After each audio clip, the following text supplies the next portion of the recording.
ময়দানে ছেড়ে দিবার সময় ইব্রাহিম আলাইহিস সালাম আল্লাহ পাকের জিকির করতে শুরু করতেন। এদিকে জিকির করছেন আর এইদিকে ওই পশুগুলো জমিনে আল্লাহ পাকের নিয়ামত, তাদের জন্য যা খাবার আল্লাহর ব্যবস্থা করেছে, জমিনে চারিদিকে ঘুরে ফিরে তাদের সেই খাবার তারা সংগ্রহ করছে। আল্লাহ পাক দুনিয়ার জমিনে একটা ফেরেশতাকে পাঠালেন মানুষের আকারে, ইব্রাহিম আলাইহিস সালামকে পরীক্ষা করবে। ওই মানুষের আকারে ফেরেশতাটা একটা গাছের পিছনে লুকিয়েছিল। আর ইব্রাহিম আলাইহিস সালামের যেমন অভ্যাস যে পশুগুলোকে জমিনে ছেড়ে দিয়ে আর আল্লাহ পাকের নামের জিকির করতে শুরু করতেন। বাবা আল্লাহ আল্লাহ জিকির করতে লাগেন।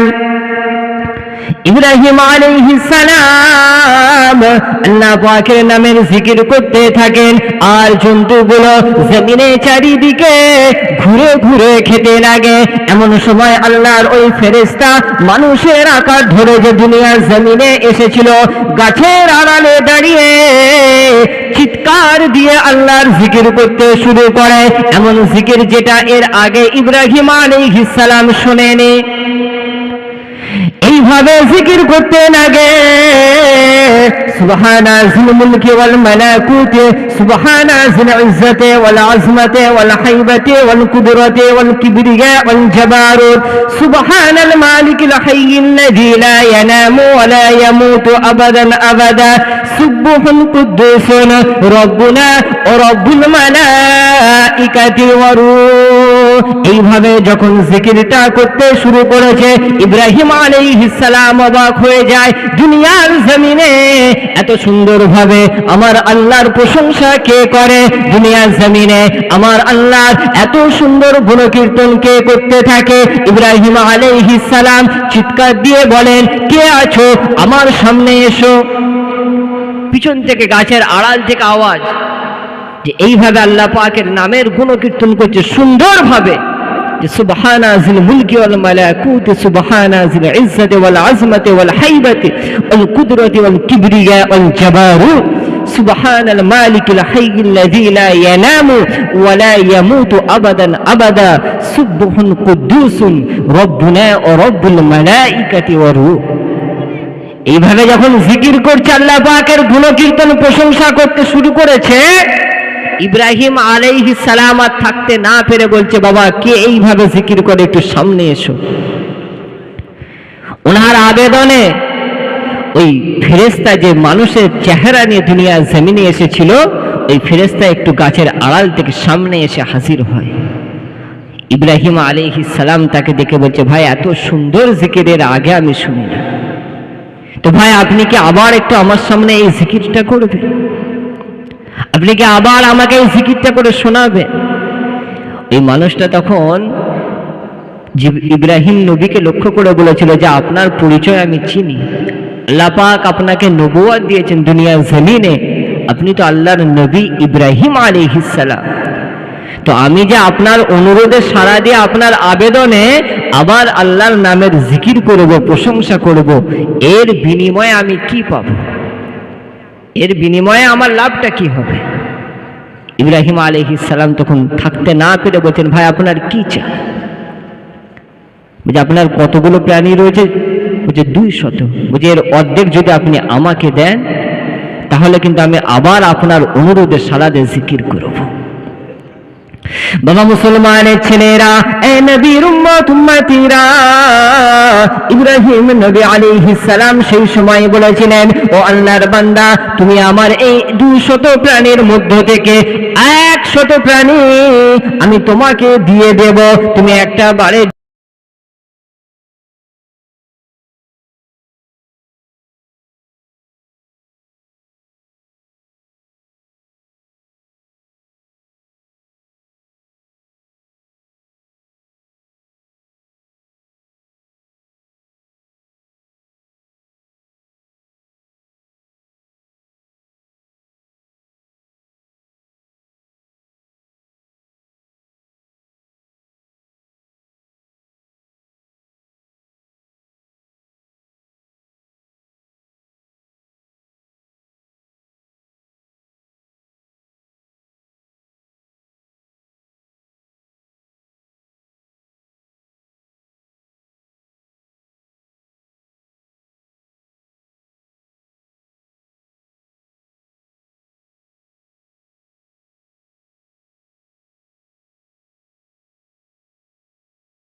বড় খুশি হয়ে গেছে। দুবার প্রশংসা করে 200 প্রাণী নিয়ে যখন ফেরেশতা ওই মানুষের সাজ নিয়ে দুনিয়ার জমিনে আসা ওই ফেরেশতা যখন চলে যাচ্ছে, ইব্রাহিম আলাইহিস সালাম আবার পিছন থেকে ডাক দিয়েছে,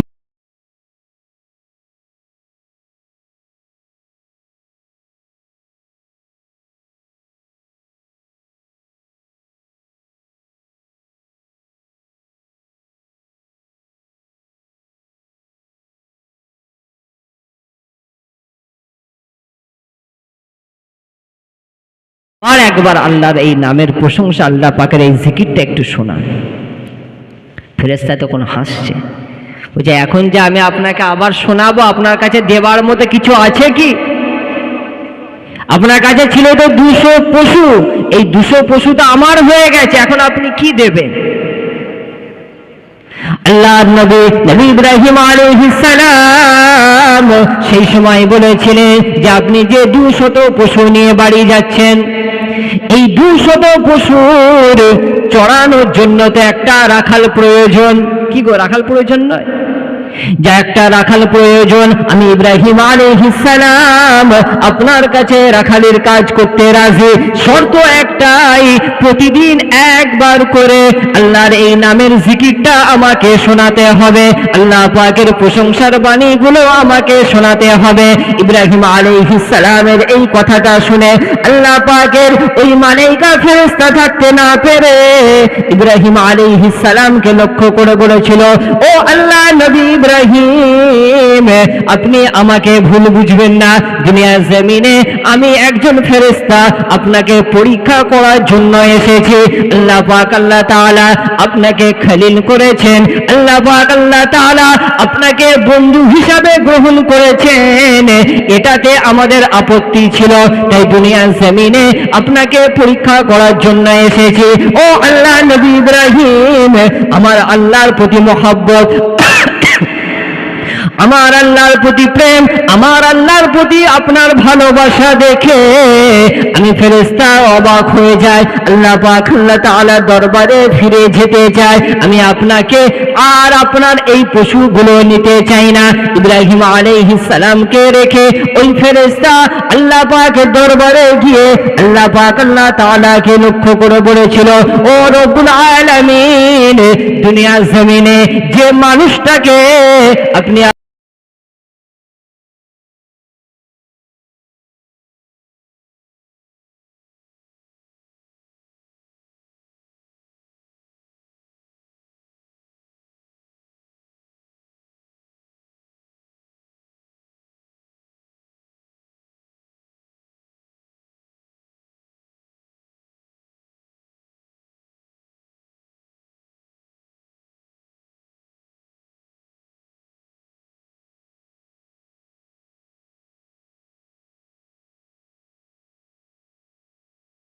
আল্লাহ পাকের প্রতি অনুগত থাকে, আল্লাহ পাকের প্রশংসা করে সর্ব অবস্থায়।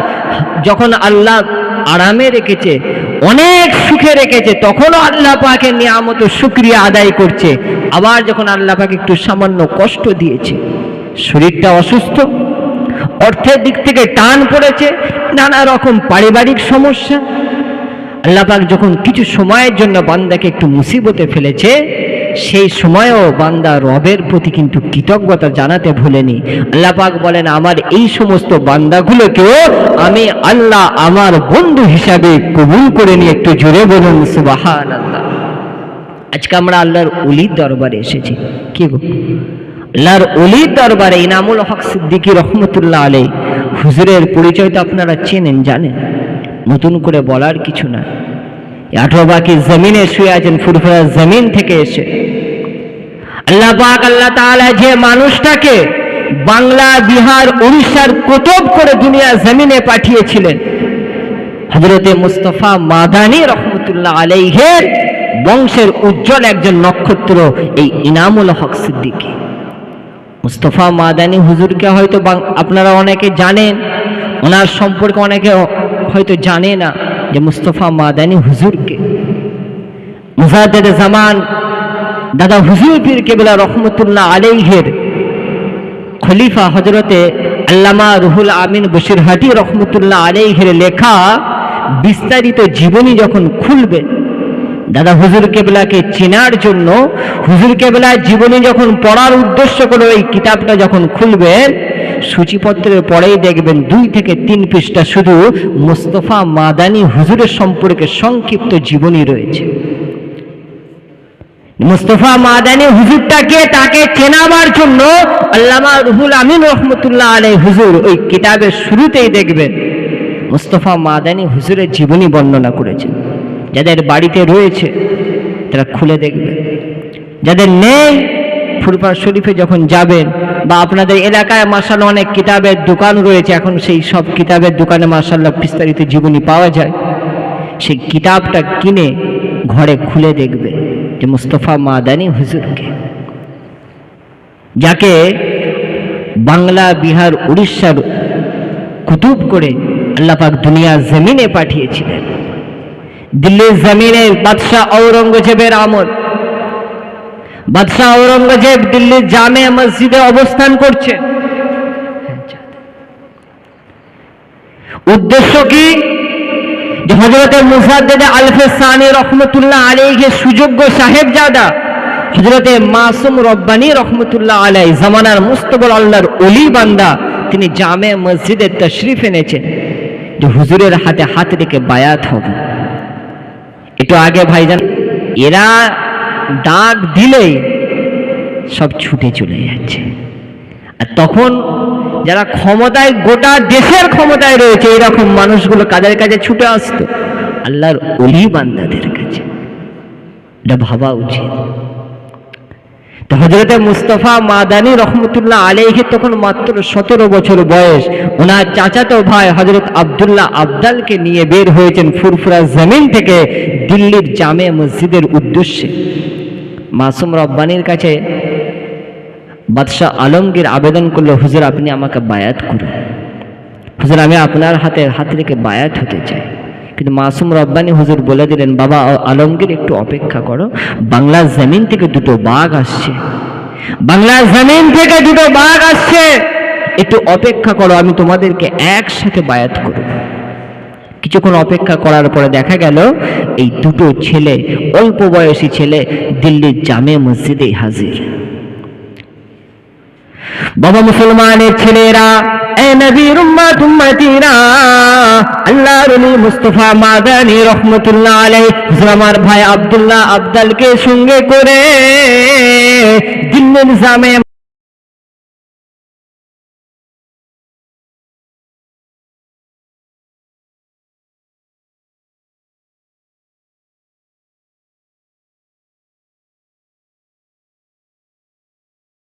তুমি একটু আমার সাথে এসো। আব্দুল্লাহ আবদাল হুজুরকে নিয়ে উনি ওনার নিজের যে কুতুবখানা ছিল, লাইব্রেরি ছিল, লাইব্রেরির মধ্যে নিয়ে যাবার পর হুজুর আমার বলেছিলেন, বাবা এই ঘরে যে কিতাবগুলো রয়েছে তুমি সারাটা রাত ধরে এই কিতাবগুলো পড়াশোনা করো। আব্দুল্লাহ আবদাল হুজুর আমার কুতুবখানায় রয়ে গেলেন, আর মুস্তাফা মাদানী হুজুরকে নিয়ে বাদশাহ আলমগীর দুজনকে একসাথে, আল্লাহর ওলি মুস্তাফা মাদানী হুজুর আর বাদশাহ ঔরঙ্গজেব আলমগীর দুজনকে এক জায়গায় বসিয়ে হুজুর আমার বায়াত করে নিলেন। দুজন পীর ভাই হয়ে গেল, এক পীরের হাতে মুরিদ। মুস্তাফা মাদানী, তখন কিন্তু মাদানী লাকাবটা হয়নি, তখন শুধু মুস্তাফা সিদ্দিকী। মাদানী পরে এসেছে। বলে বাবা মুস্তাফা তুমি আর আলমগীর দুইজন পীর ভাই হলে। পীর ভাই হবার পর আপনারা যারা ইতিহাস পড়েছেন জানেন, বাদশাহ ঔরঙ্গজেব 45 বছরের অধিক এই সাউথ ইন্ডিয়ায় দাক্ষিণাত্যে লড়াই করেছিলেন, এইদিকে খেয়াল করার সময় হয়নি। তো উনি তখন ওনার পীর ভাইকে বললেন যে ভাই আমি তো ওইদিকে ব্যস্ত, আপনি বরং এই বাংলা বিহারের দায়িত্ব নিন, এখানকার রাজত্বটা আপনি সামলান। তো মুস্তাফা মাদানী রহমতুল্লাহ আলাইহি হুজুর আমার বলেছিলেন যে ভাই আমি তো ফকির, মানুষকে আল্লাহর দিকে ডাকবো, এটাই আমার কাজ, এই রাজত্ব সামলানো আমার কাজ নয়। পীরের সাথে চলে গেলেন মক্কা মদিনায়। মক্কা মদিনা থেকে পীরের সোহবতে দীর্ঘদিন কাটালেন। সেখান থেকে ফিরে আসার সময় মুস্তাফা মাদানী হুজুরকে হযরতে মাসুম রব্বানী হুজুর এই মাদানী লাকাব দিয়ে ফুরফুরা জমিনে পাঠিয়ে দেন। একটু জোরে বলুন সুবহানাল্লাহ। তো সেই মুস্তফা মাদানী হুজুরের বংশের আওলাদ এখানে শুয়ে আছে। ইনামুল হক সিদ্দিকী, উলুবেরিয়াতে শুয়ে আছেন হাজী ইসহাক সিদ্দিকী, ফুরফুরা জমিনে শুয়ে আছেন মুজাদ্দিদ জামান আমিরুশ শরিয়ত আলা হযরত দাদা হুজুর পীর কেবলা রহমতুল্লাহ আলাইহি। আবার ওনার পাশে একটুখানি দক্ষিণে শুয়ে আছেন পীর আল্লামা হাজী ইয়াকুব সিদ্দিকী রহমতুল্লাহ আলাইহি। সব মুস্তফা মাদানী হুজুরের বংশের আওলাদ। তো জমানার মস্ত বড় ওলি, যাকে আল্লাহ পাক কুতুবের দরজা দিয়েছিলেন, কুতুবুল আকতাব। তো এই মুস্তফা মাদানী হুজুর যখন ফুরফুরা জমিনে ফিরে আসলেন, ফিরে আসার পরে দেখছেন যেখানের অবস্থা খুবই খারাপ। এসে দেখছেন যেখানে যান আপনারা 4 শহীদান আস্তানা, যান তো জিয়ারতের উদ্দেশ্যে, সেই 4 শহীদান আস্তানায় সেখানে সব ঢোল তবলা আর কাওয়ালির উৎসব। রাত হলেই ওই মাজারের পাশে এই ঢোল তবলা নিয়ে একদল মানুষ, তারা পূজা শিরকি এই সব শরীয়ত বিরোধী কাজ তারা করতে থাকে। মুস্তফা মাদানী হুজুর আমার যেদিন আসলেন, এই অবস্থা দেখে হুজুরের মনটা খারাপ হয়ে গেল, ঘরের মধ্যে ঢুকে গেলেন, মনটা খারাপ। আল্লাহর ওলির মনে আঘাত লেগেছে যে ফুরফুরা জমিনে এরকম কাজ। আল্লাহ পাকের দরবারে দোয়া করতে লাগেন, আল্লাহ এদেরকে সঠিকটা বোঝার তৌফিক দাও, আল্লাহ এদেরকে হেদায়েত নসিব করো। আল্লাহর ওলি হযরতে মুস্তফা মাদানী হুজুর আমার আল্লাহ পাকের দরবারে ওই মানুষগুলোর জন্য দোয়া করতে থাকেন। ও বাবাজিরা, আর 4 শহীদান আস্তানায় বসে বসে যে মানুষগুলো ঢোল তবলা কীর্তন বাজাতো, কাওয়ালির ব্যবসা শুরু করেছিল, কাওয়ালি গাওয়া হতো, ওই মানুষগুলো এশার নামাজের পর আবার যখন কাওয়ালি গাইতে শুরু করেছে, ঢোল তবলা বাজানোর চেষ্টা করতে শুরু করেছে, তারা অবাক হয়ে যায়, বারবার চেষ্টা করে কিন্তু কাওয়ালি আর গাইতে পারে না, ঢোল তবলা থেকে কোনো আওয়াজ হয় না। বারবার চেষ্টা করার পর তখন হঠাৎ একটা আওয়াজ শুনতে পায়, গায়েবী আওয়াজ, চিৎকার দিয়ে কেউ যেন তাদের উদ্দেশ্য করে বলে, তোরা কেমন করে শরীয়ত বিরোধী কাজ করিস, তোরা কেমন করে শরীয়তের হুকুমটা অমান্য করিস। ফুরফুরা জমিনে আল্লাহর ওলি মুস্তফা মাদানী হুজুর আমার এসেছেন, আল্লাহর ওলির শানে বেয়াদবি হয়ে যাবে, আল্লাহর ওলির মহব্বতে আল্লাহ পাক তোদের এই কাওয়ালির বাজনা, এই বাদ্যযন্ত্রগুলোকে ধ্বংস করে দিয়েছেন। যদি তোরা ভালো হতে চাস, যদি তোরা আযাব থেকে বাঁচতে চাস, যদি তোরা শরীয়তের রাস্তায় আসতে চাস, তোরা চলে যা ফুরফুরা জমিনে গিয়ে মুস্তফা মাদানী হুজুরের হাতে হাত রেখে তওবা কর। ও বাবাজিরা, ওই মানুষগুলো যে শরীয়তের হুকুম অমান্যকারী ছিল, যারা দ্বীনের হুকুমটা না মেনে বেশরিয়তি কাজে লিপ্ত ছিল, ওই মানুষগুলো ছুটে ছুটে ছুটে ছুটে এসে আল্লাহর ওলির দরবারে হাজির হয়ে যায়। মুস্তফা মাদানী হুজুরের কাছে এসে পায়ে ধরে তওবা করে, হুজুর আপনি মাফ করে দিন, হুজুর আপনি ক্ষমা করে দিন।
যাদের অন্তরে ভয় রয়েছে, যাদের অন্তরে আমি আল্লাহ আমার খৌফ রয়েছে, এই মানুষগুলো আমার দরবারে ওলি হিসাবে কবুল হয়। আল্লাহর ওলিদের সম্পর্কে তো আমরা জানতে চাই যে আল্লাহর ওলি বান্দা কারা। কি গো জানতে চাই না যে আল্লাহর ওলি বান্দা কারা? যে যাদের সম্পর্কে আল্লাহ পাক এত সুসংবাদ দিচ্ছেন, জালা ইন্না আউলিয়া আল্লাহি লা খাউফুন আলাইহিম, যে তাদের কোনো ভয় নেই। তো এই ওলি বান্দা কারা, এই মাহবুব বান্দা কারা? আল্লাহ পাক এর পরের অংশে সুন্দরভাবে বলে দিলেন, আল্লাযীনা আমানু ওয়া কানু ইয়াত্তাকুন, যারা ঈমান এনেছে এবং আমি আল্লাহ আমাকে যারা ভয় করে। মুখে ভয় করি বললে হবে না, যারা ভয় করে, ভয় করার মতো যারা ভয় করে, এই রকম মানুষগুলোকে আমি আল্লাহ আমার দরবারে কবুল করে নিয়ে একটু জোরে বলুন সুবহানাল্লাহ। বাবা, তাদের কবুলিয়াতের দরজাটা কেমন হয়, তারা আল্লাহ দরবারে কেমন ভাবে কবুলটা হয়? আল্লাহ পাক বলেন তাদের উদ্দেশ্য করে, এই দুনিয়ার মানুষ তোরা জেনে রাখ, লাহুমুল বুশরা ফিল হায়াতিদ দুনিয়া ওয়া ফিল আখিরা। ও দুনিয়ার মানুষ, আমি আল্লাহ আমার এই ওলি বান্দাদের শান, এই ওলি বান্দাদের মর্যাদাটা এতটা বাড়িয়ে দিই, এতটা বুলন্দ করে দিই। তাদের উদ্দেশ্য করে আল্লাহ পাক সুসংবাদটা দেয়, লাহুমুল বুশরা, তাদের জন্য সুসংবাদ, ফিল হায়াতিদ দুনিয়া ওয়া ফিল আখিরা, দুনিয়ার জমিনে তাদের জন্য সুসংবাদ, আর আখিরাতে তাদের জন্য সুসংবাদ। আল্লাহ পাক বলছেন ফিল হায়াতিদ দুনিয়া ওয়া ফিল আখিরা, দুনিয়াতেও তারা সম্মানিত হবে, আর আখিরাতেও আমি আল্লাহ তাদেরকে সম্মানিত করব। একটু জোরে বলুন সুবহানাল্লাহ। ওলি বান্দা, মাহবুব বান্দা যারা হয়েছে, আল্লাহ পাক তাদেরকে দুনিয়াতেও কবুল করেছেন আর আখিরাতেও তাদেরকে কবুল করেছেন। আর তাদেরকে যারা মহব্বত করে, ভালোবাসে, যারা তাদের সোহবতে থাকে, আল্লাহ পাক এদেরকেও কবুল করে নেন। একটু জোরে বলুন সুবহানাল্লাহ। হযরতে আবু হুরায়রা রাদিয়াল্লাহু তাআলা আনহু থেকে রিওয়ায়াত হয় একটা হাদিস মনে পড়ল, যে আল্লাহ পাক আল্লাহ তাআলা, এই হাদিসটা জিকির সম্পর্কে এসেছে, যে দুনিয়ার জমিনে আল্লাহ পাকের একদল এইরকম ফেরেশতা আছে যে যাদের কাজ হচ্ছে কেবলমাত্র এটাই, তারা সব জায়গায় তালাশ করে বেড়ায় যে কোন জায়গায় আল্লাহ পাকের জিকির হচ্ছে, কোন জায়গায় আল্লাহর নামের জিকির হচ্ছে। তারা এইভাবে যখন চারিদিকে খোঁজ করতে থাকে, খোঁজ করতে করতে কোনো একটা জায়গায় পেয়ে গেল, গুটি কতক আল্লাহর বান্দা যাদেরকে আল্লাহ পাক তৌফিক দিয়েছেন জিকিরের মজলিসে বসা, যাদেরকে আল্লাহ পাক তৌফিক দিয়েছেন ওয়াজের মজলিসে বসা। ইমাম গজ্জালি রহমতুল্লাহ আলাইহি বলছেন যে আল্লাহ পাকের দেওয়া নিয়ামতের মধ্যে অন্যতম শ্রেষ্ঠ নিয়ামত হচ্ছে এই তৌফিক। এটা সবার নসিবে জুটে না। কি গো, সবার নসিবে তৌফিক হয়? সবার নসিবে তৌফিক জুটে না। তো আল্লাহ পাক যাদেরকে তৌফিক দিয়েছেন জিকিরের মাহফিলে বসার, কোরআন হাদিসের মজলিসে বসার, তারাই সেই মজলিসে বসে, বাকি সবাই কিন্তু পারে না। কি গো, পারে? সবাই পারে না। তো আল্লাহ পাকের ওই ফেরেশতাদের কাজই হচ্ছে সারা দুনিয়া জুড়ে শুধু তালাশ করা কোন জায়গায় আল্লাহ পাকের নামের জিকির হচ্ছে। এইভাবে খোঁজ করতে করতে কোনো একটা জায়গা পেল। এই ধরুন 18 বাকি জামে মসজিদে, এখানে প্রত্যেক সপ্তাহে জিকিরের মাহফিল হয় না? প্রত্যেক সপ্তাহে মাশাআল্লাহ জুম্মার রাতে, বৃহস্পতিবার রাতে জিকিরের মাহফিল হয় হুজুর কেবলার দরবারের সামনে। আমার তো এখানে আসার কথা ছিল, তবে লকডাউন নানা রকম কারণে আসতে পারি না। কিন্তু এই এলাকার মানুষের সাথে একটা সুসম্পর্ক রয়েছে। এই সম্পর্ক আজকের নয়, যে 10 বছর ধরে আমি এখানে আসছি আমার মাধ্যমে সম্পর্ক তা নয়। কি গো, আমার মাধ্যমে সম্পর্ক। এই 18 বাকির জমিনের সাথে আর আমাদের ফুরফুরা জমিনের সম্পর্ক 100 বছরের অধিক। কথা ঠিক না ভুল? এই জমিনে আমার পরদাদা হযরতে ইনামুল হক সিদ্দিকী হুজুর আমার যখন এসেছিলেন, ওনার সাথে ওনার ছোট ভাই হাজী ইয়াকুব সিদ্দিকী মুস্তাফা মাদানী হুজুরের আওলাদ, এই দুই ভাই আপনাদের এলাকার মুরব্বীরা জানে, আমরা তো চোখে দেখি না, দাদাজান হুজুর কেবলার মুখ থেকে জবান থেকে শুনেছি। এই দুই ভাই 18 বাকি জমিনে এসেছিলেন। কি গো, দীর্ঘদিন তাদের আসার পর পরবর্তী জেনারেশন এইভাবে দীর্ঘদিন একটা সুসম্পর্ক এই এলাকার মানুষের সাথে। তো আল্লাহ পাক যদি চান ইনশাআল্লাহ জিকিরের মাহফিলও আসা